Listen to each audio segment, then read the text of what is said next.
자, 이번 시간에는 아르데코 양식에 대해서 살펴보도록 하겠습니다. 당시 배경은 1920년대, 30년대 요 사이죠. 세계 대공황하고 2차 세계대전 이런 것들로 인해서 사회적으로는 대립이 특히 이제 유럽 쪽에 대립이 있었고 그런 과정에서 이제 모더니즘 디자인적인 시대가 됐고 이때 이제 당시 사치와 정치적 변혁기에 있었다 이렇게 볼 수 있습니다. 그래서 이제 이건 포털 사이트에 나온 아르데코에 대한 설명인데 좀 살펴보도록 하면 아르데코는 아트 데코가 되는데 데코라티프에 해당되는 이제 얘기 이게 이제 어떤 약어죠. 약어 축약해서 간단히 이야기하는 단어가 이제 아르데코가 됩니다. 그래서 모더니즘을 대표하는 아르데코는 이제 1925년 파리 국제 장식 미술. 그래서 이 아르데코는 이제 장식 미술이라고 이렇게 볼 수 있어요. 장식 미술. 그리고 현대 산업박람회에서 이 성향의 작품들이 첫 출범이 되면서 이제 유래를 했다. 유래가 이렇게 됐습니다.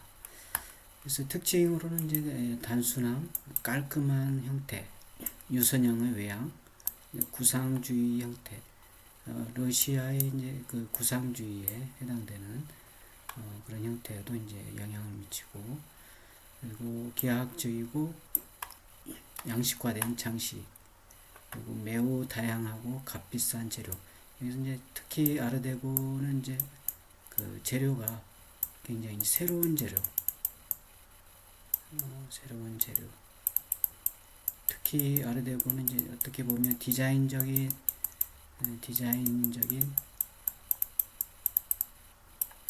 실험이 되는 거죠. 좀 말을 바꿔서 실험적인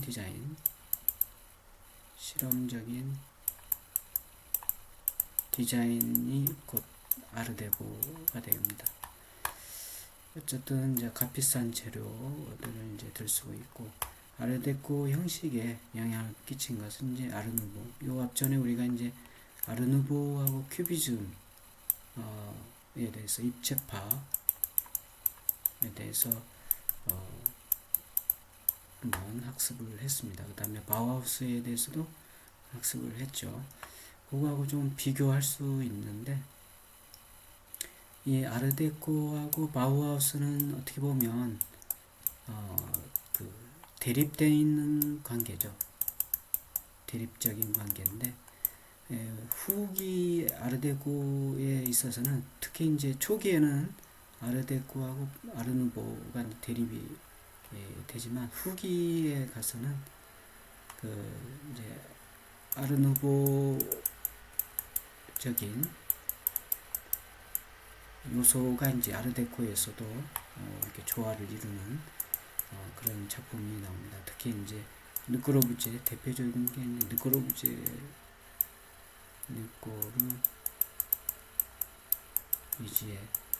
이 건축가가 있는데 이 르꼬르부지에 의해서 이 아르누보하고 아르데코가 이렇게 같이 공존해서 이렇게 나타나는 그 작품들이 후기에 나타난다 이렇게 볼 수 있습니다.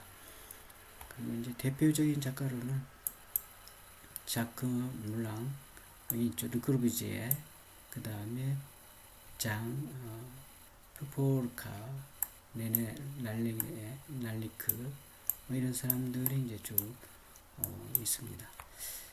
그리고 이제 그 대표적인 건축물로는 이제 록펠러 센터 미국에 그 다음에 크라이슬러 빌딩, 엠파이어 스테이트 빌딩 이런 것들이 이제 아르데코적인 요소가 이제 표현된 건축물이 되는데, 물론 이제 건축물의 형태도 아르데코를 상징을 하지만, 그 건축물 내부에 있는 그 장식, 여기서 말하는 장식은 주로 이제 부조가 되겠어요. 부조. 이런 것들이 이제 아르데코적인 그런 장식이 있다, 이렇게 보면 되겠습니다. 그래서 아까 얘기한 것처럼 이제 제2차 세계대전 동안 쇠퇴했다가 60년대 후반에 아르데코 디자인이 이제 새롭게 부활했다, 이렇게 소개를 하고 있습니다. 이게 이제 엠파이어 스테이트 빌딩이 되는데, 이렇게 직선적이고 이게 셋백이 또 돼 있죠. 이 셋백이 되는 형태, 이것이 이제 굉장히 아르데코적인 형태를 지니고 있고, 직선적이고 이런 것들이 이제 그 표현이 됐다, 이렇게 보면 되겠습니다. 그리고 이제 1925년 파리 국제 장식 미술 및 현대산업박람회에서 이 성향 작품들이 이제 출품되면서 유래됐고, 그 이후에 이제 아르데코는 이제 특히 이 아르데코는 그 대중적인 요소의 특징을 가지고 있습니다. 그래서 나중에 이제 모더니즘을 대표한다, 이렇게 볼 수가 있습니다. 그리고 더불어서 조금 전에 얘기한 것처럼 사치스러움이 있어요. 사치스러움과 그 다음에 이제 영국에서 산업혁명 이후 이제 대량 생산이 되는 거죠. 이때 이 대량 생산품, 제품이죠. 제품과 더불어서 사치함, 이런 것들이 이제 복합적으로 이 아르데코의 어떤 가구라든가 장식, 이런 데 이제 표현이 됐다, 이렇게 보면 되고, 굉장히 이제 이 그 대량 생산된 이 제품들은 아까 얘기한 것처럼 이제 새로운 재료, 실험적으로 이렇게 썼단 말이에요. 이 새로운 재료, 요게 이제 상당히 비싸게 작용을 해서 뭐 예를 들면 그 샤넬이라든가 그런 그 브랜드, 이런 것들이 이제 나타나기도 하고 했습니다. 그래서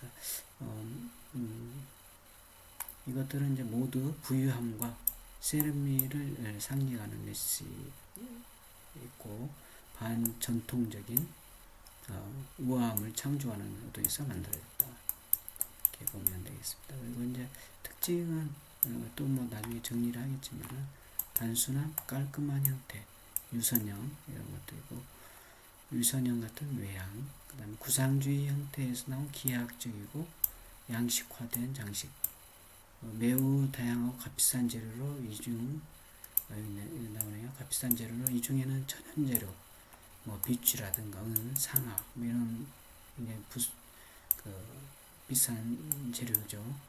와 인조재료, 플라스틱, 특히 베이클라이트, 그 다음에 바이타글라스, 그 다음에 철근 콘크리트, 이런 것들이 이제 같이 실험적으로 새로운 재료가 사용이 됐다, 이렇게 활용이 됐습니다. 그리고 또 이어서 보면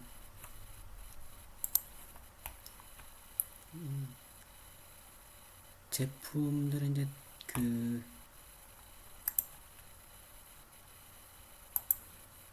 대량 생산되는 일이 드물었지만, 특히 이제 독자적인 특성은 기계 문명의 근대성과 기계 제작물의 디자인의 고유한 특질, 여기서 말하는 이제 고유한 특질은 상대적 단순성, 평면성, 대칭성, 요소들의 변함없는 반복, 이런 것들을 이제 숭배하고 있음을 이제 반영했다. 이 양식을 형성하는 데 영향을 주는 것은 이제 아르누보, 바우하우스, 큐비즘, 이런 것들이 이제 영향을 줬고, 그 다음에 러시아의 그 발레단의 그 색상이라든가 이런 러시아의 그 발레에서 오는 그 무대에서 오는 그런 원색적인 컬러 이런 것들이 이제 영향을 줬고, 또 장식적인 아이디어는 이제 자연에서부터뿐만 아니라 아메리카 인디언, 이집트 초기 고전 양식들로부터도 영향을 받았다. 그리고 이제 나체 여신상, 동물 잎사귀, 태양광선 이런 것들도 이제 그 영향을 받게 됩니다. 대부분 뛰어난 아르데코 작가들은 이제 개개인의 솜씨를 살려서 제한된 범위 내에서 품목을 디자인했다. 대표적인 이제 작가로는 가구 디자이너 자크 롬만과 그다음에 모리스 듀프렌, 르그로브제 이런 사람들이 이제 쭉 여기 나와 있는 사람들이 대표적인 작가들이 되겠습니다.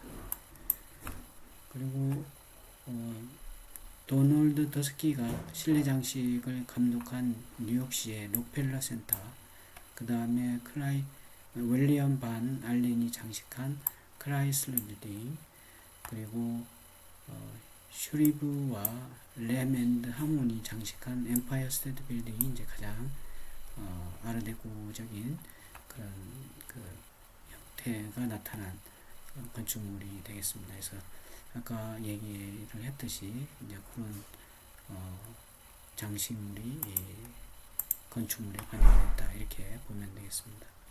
예를 들어서 클라이슬 빌딩 같은 경우는 이제 이렇게 돼 있죠. 이런 형태. 이런 게 지금 아르데코적인 요소의 한 부분이 되고, 또 이렇게 쭉 셋백이 돼 가면서 올라가 있는 형태. 여기도 마찬가지죠. 이렇게 셋백이 되면서 이렇게 올라가 있죠. 이런 것들이 이제 아르데코적인 형식이고, 직선과 굉장히 깔끔하게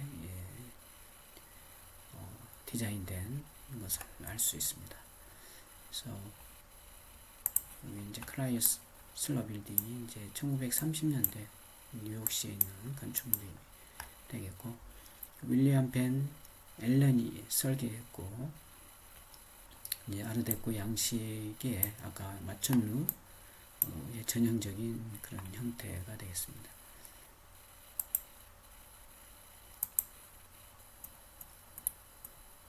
요걸 마천루라 하죠. 그죠?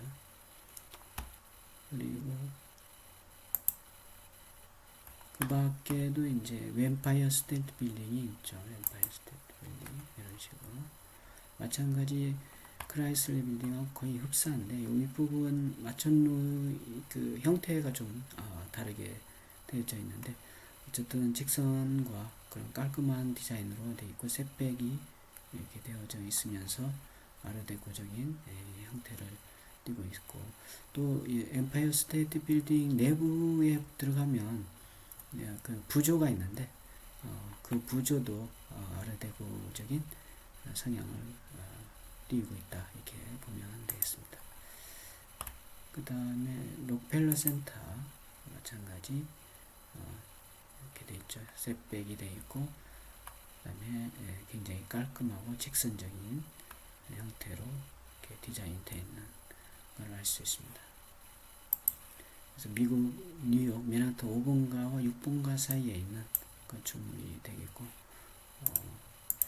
이런 게 이제 아르데코적인 성향의 그 정의, 배경과 정의가 되겠습니다.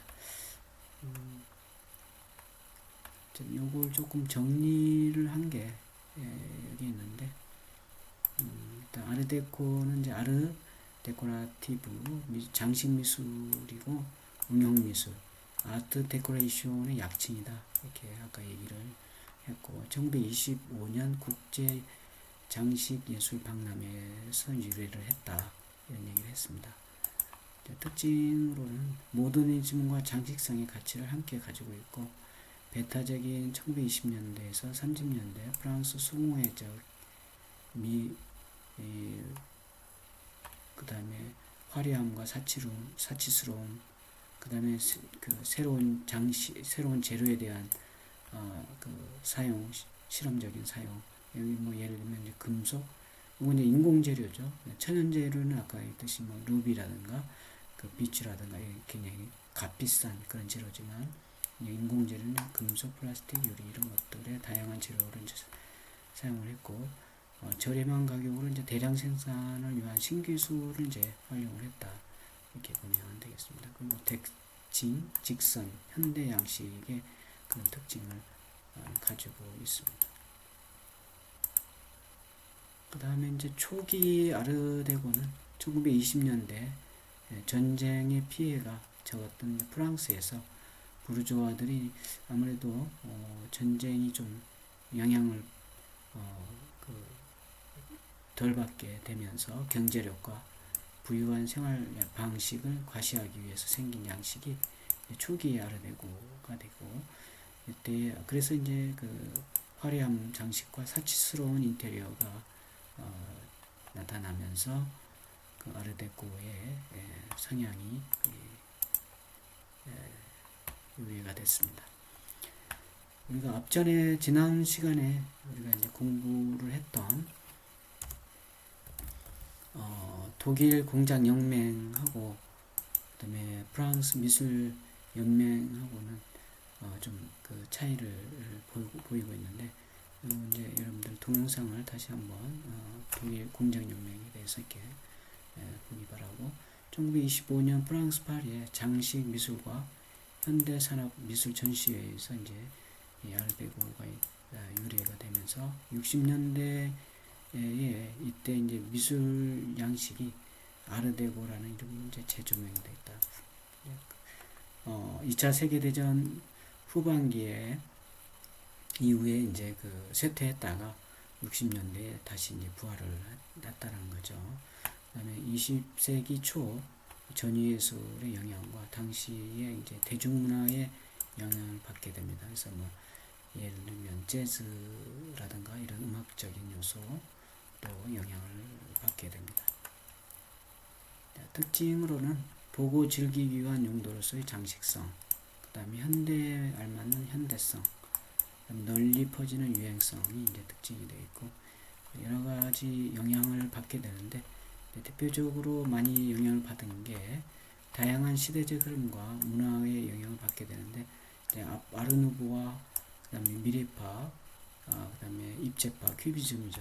그다음에 러시아의 구성주의 이런 것들의 영향을 받게 되고, 더불어서 이집트의 양식, 동양 문물 이런 것들도 아르데코의 그 영향을 받게 되고 받아들이게 됩니다. 하지만 아까 초기 아르데코에 있어서 바우하우스하고는 좀 대립적인 그런 성향을 띠게 된다, 이렇게 보면 되겠습니다. 이제 미래파는 1908년에서 20년 사이에 주로 이탈리아, 독일, 프랑스, 러시아에서 형성했던 그 과격한 저항 문화와 예술 운동을 이제 미래파적인 그런 성향으로 이렇게 분류를 하고 있고, 19세기 모든 전통에 대한 격렬하게 이렇게 반환하고 예술을 통해서 20세기에 다이나믹한 격정을 표현하려고 이제 시도한 그런 성향이 이제 미래파의 특징이 되겠습니다. 대표적으로는 이제 자동차의 역동성에서 속도와 아름다움을 이제 표현한 루솔로의 작품이 있게 되겠고, 그 다음에 구성주의 이제 큐비즘이 있죠. 재현이나 묘사적인 요소를 거부하고 순수한 형태의 구성을 취지로 하는 경향의 예술로 기하학적 추상의 형태를 보인 그런 구성주의가 있게 되었습니다. 러시아에서 이제 주로 활동을 했고, 브라크의 바이올린과 휘처의 완전히 그 바이올린과 휘처가 이렇게 그 요소들이 분리돼서 표현된 그런 형태의 예술이 되겠습니다. 그 다음에 입체파, 큐비즘의 이제 각진 모서리의 모티브는 1920년대 지배적인 분위기 속에서 들쑥날쑥 그런 형태의 장식 무늬를 이제 입체파에서 볼 수가 있고, 현대에 와서는 이제 아르데코라고 하는 그렇게 이제 부르는 이제 대중성을 곁들여진 장식 패턴이 됩니다. 그래서 실내 장식과 환경 디자인, 건축의 확산이 되고,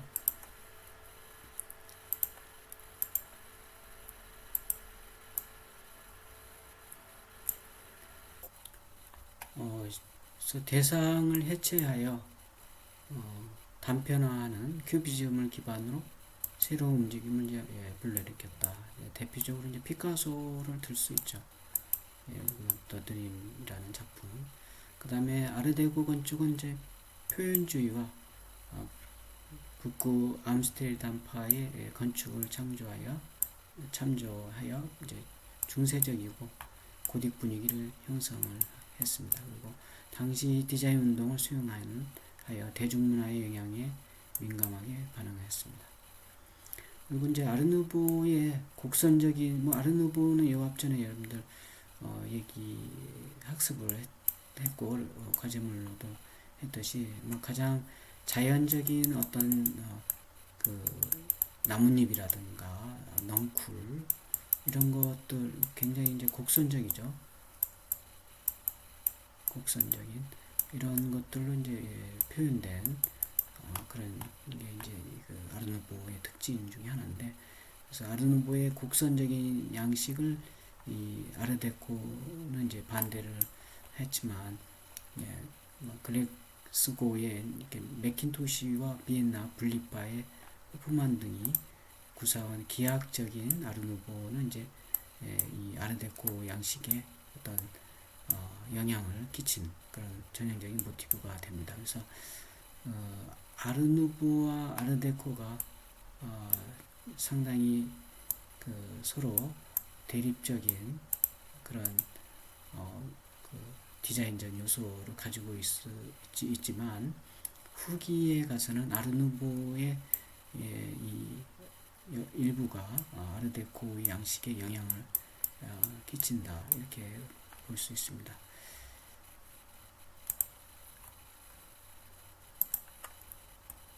그래서 아르누보하고 아르데코를 조금 다시 한번 좀 비교를 해보면, 먼저 아르누보는 우리가 요 앞전에 공부를 했듯이 이런 프랑스에서 그 유행을 한, 프랑스에서 그죠? 이제 주로 뉴 아트라는 새로운 예술이라는 뜻을 가진 게 이제 아르누보가 되는데, 1895년 이제 많은 작가들의 예술품을 수집하던 아르누보라는 이름의 파리의 한 공예품 가게가 이제 이 주목을 받게 되면서 아르누보의 새로운 미술 양식이 이제 등장을 하게 되고, 양식은 이제 자연으로부터의 소재의 양식인데, 조금 전에 얘기하고 이제 여러분들 과제물로 했듯이 넝쿨이라든가 식물줄기, 나비, 파도 이런 것 같은 자연의 형태로부터의 얻은 복잡한 곡선 장식이 이제 이 특징이 되죠. 그리고 수공예적이고 화려하고 복잡하다. 그리고 이제 장식성이 뛰어나고 자연적이다. 이런 특징도 있습니다. 이제 반면에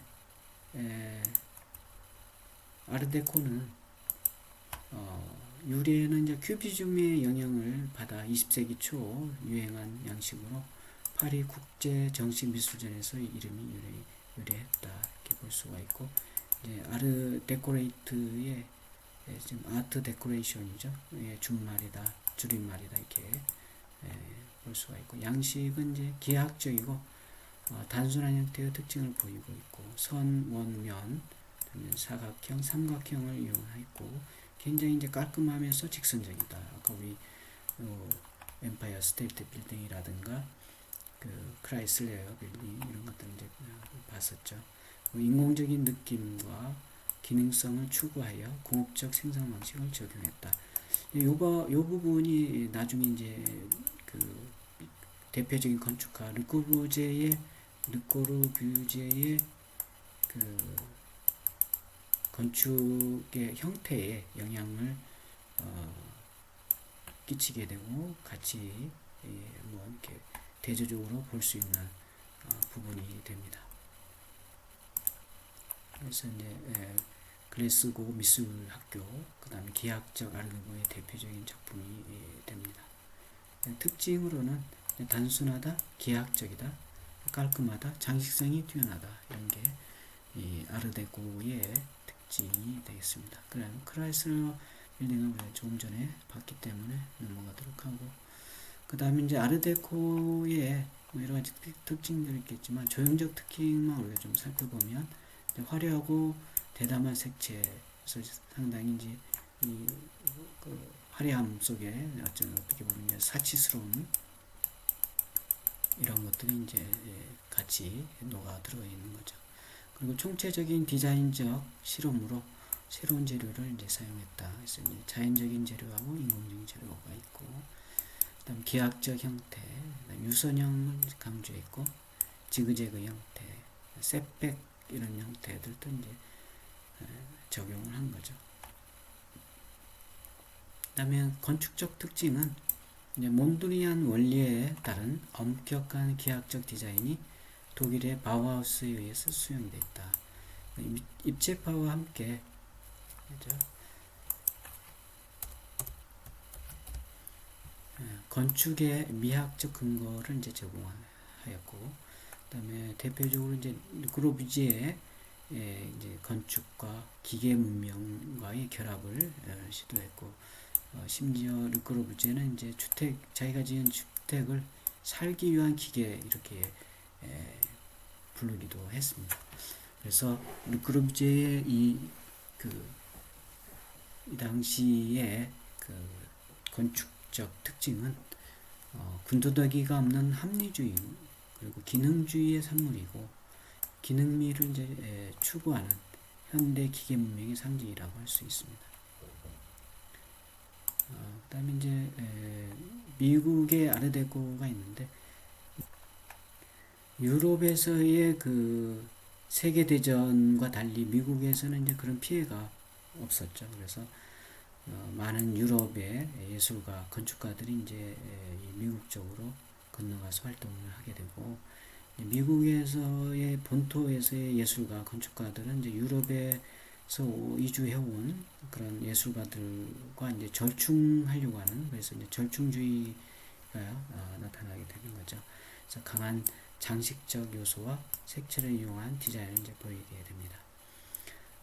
더불어서 이제 시대적 상황이 1920년대 이제 라디오가 보급이 되고, 라디오를 통해서 이제 재즈 시대가 대중적인 그런 호응을 받게 되고, 23년, 25년에는 이제 마천루가 이제 경쟁을 하게 되는 시대가 되는 겁니다. 그래서 엠파이어 스테이트 빌딩이라든가 크라이슬러 빌딩 이런 것들이 이제 나타나게 되면서 그 당시에 아르데코의 양식이 이 건축물에도 영향을 미쳤다 이렇게 보면 되겠죠. 1926년에 이제 근대 장식 예술과 산업 예술의 국제 박람회에서 선택된 작품들이 이제 전시회를 이제 갖게 됩니다. 이게 이제 아르데코에 대한 내용들이 되는데, 일단 위키백과에서는 이제 아르데코를 어떻게 설명하고 있는지 좀 보면, 이제 아르데코는 이제 아트 데코레이션의 이제 줄임말이다. 이거 이제 아까 얘기를 했었죠, 그죠?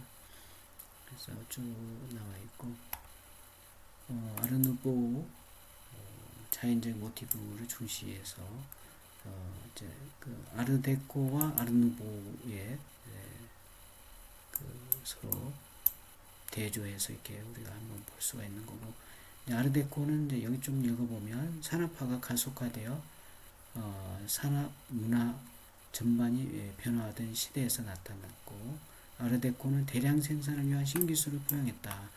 이 점이 이제 아르데코 시초, 초기 아르데코에 대한 부분을 얘기를 하고 있는 거죠.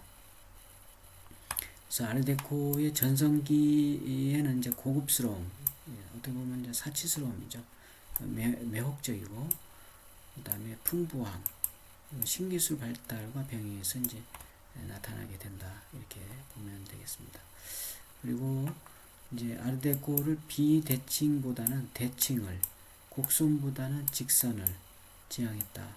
아까 얘기했듯이 이제 아르누보는 곡선을 주로 이제 곡선 표현을 많이 했죠. 반면에 아르데코는 이제 직선, 뭐 깔끔함 이런 것들 이제 어떻게 보면 그 기하학적인 부분이죠. 그 다음에 대칭, 비대칭보다는 대칭. 그래서 엠파이어 스테이트 빌딩이라든가 이런 걸 보면 굉장히 대칭적이죠. 자, 이렇게 표현을 하고 있네요. 여기서는. 그 다음에 마천루, 그래서 쭉 마천루 시대에 들어가고, 이제 그 다음에 초고층에 대해서 기회가 되면 얘기를 하는 걸로 하고 넘어가도록 합니다. 그 다음에 이제 19세기, 20세기 초 유럽의 실내 장식이 있는데, 이것도 우리가 이제 이 앞전에 산업혁명이라든가 미술 공예 운동, 아르누보, 윌리엄 모리스에 대해서 아르누보적인 그 아주 가장 대표적인 예술가가 되는데 소개를 했고, 여러분들이 아마 과제문도 했으니까 넘어가도록 합니다. 그리고 이제 아르데코 양식의 그 사진들을 좀 일단 이 상태에서 좀 보고, 이런 형태가 이제 아르데코, 이런 거 이제 아르데코적인 모양이 되는 거죠. 그 다음에 이런 것들도 마찬가지가 되겠습니다. 그 다음에 이런 형태도 아르데코적인 그런 요소가 있고, 그 다음에 요게 이제 건축물로는 이런 것들을 우리가 이제 아르데코적인 그런 양식이라고 볼 수 있는 거죠. 요게 이제 크라이슬러 빌딩이고, 이제 엠파이어 스테이트 빌딩 이런 거죠. 지금 어떤 요거하고 요거 같은 거고, 그 다음에 이런 부분들도 아르데코적인 그런, 이것도 마찬가지, 이것도 마찬가지네요.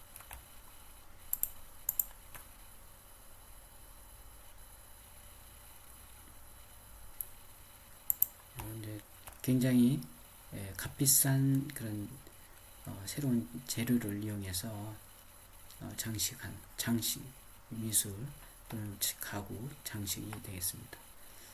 이런 것도 마찬가지가 되겠습니다. 이런 부분도 이제 아르데코적인 요소가 되는 거죠.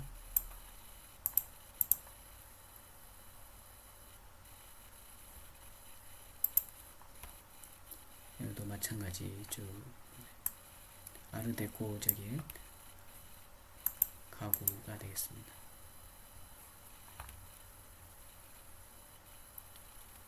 뭐 비슷한 그림들인데 쭉 이렇게 보면 되겠어요.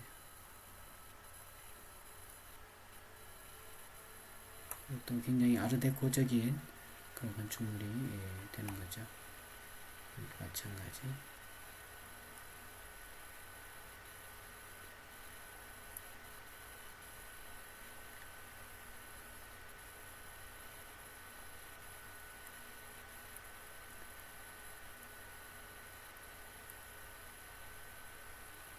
굉장히 아르데코적인 그런 구조의 모양이라든가 부외감, 파사드를 우리가 볼 수 있는 거죠. 아르데코적인 요소로 읽을 수 있습니다. 이런 것도 또 마찬가지고, 이건 조금 이제 아르누보적인 거죠. 이건. 그 다음에 이것도 아르데코적인 그런 건축물이고, 이렇게 쭉 한 번씩, 사실 여기 들어가서 여러분들 클릭을 해서 조금 더 보면 좋은데,